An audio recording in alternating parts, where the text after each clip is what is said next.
We're going to be looking at two chapters in Jim Collins' Good to Great. Chapter 3, First Who, Then What, and Chapter 4, Confront the Brutal Facts, Yet Never Lose Faith. And so one of the things that Collins talks about is just that greatness is derived by choice and discipline, not by circumstance. So in the First Who, Then What chapter, which is chapter 3, really we're thinking about hiring for attitude and train for the skill.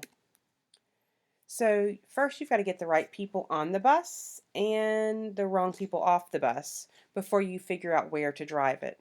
So the big idea is we begin with the who rather than the what. And whenever we do that, adaptation becomes easier. You can modify your path because you started with the people on the bus and they're on there because of who else is on the bus. Motivation is less of an issue if you hire the right people because the people are there because of the other people, not just because they're, looking at the results. Great vision without great people is irrelevant. And Collins talks about people are not your most important asset, but the right people are. Some key points within chapter 3, he talked about not a genius with 1,000 helpers. And so that had to do with a level 4 leader and the first what, where they set a vision for where to drive the bus, and then they develop a roadmap for driving the bus. And then they get the who and they enlist the crew of helpers to make the vision happen.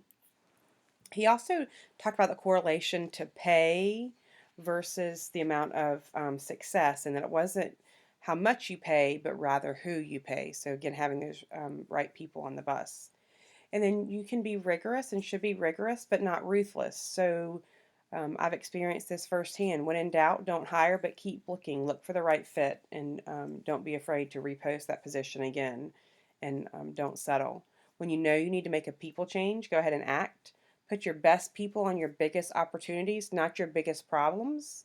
And it also talked at the end of chapter 3 about you can still live that great life with the first two great companies and a great life, and just with the right people around you and the right people in the right spots, that Mockler was able to, still have that great life because there were people that were able to work there with him, and um, you know, it's very helpful to still keep your person with you. And then confront the brutal facts yet never lose faith in chapter 4.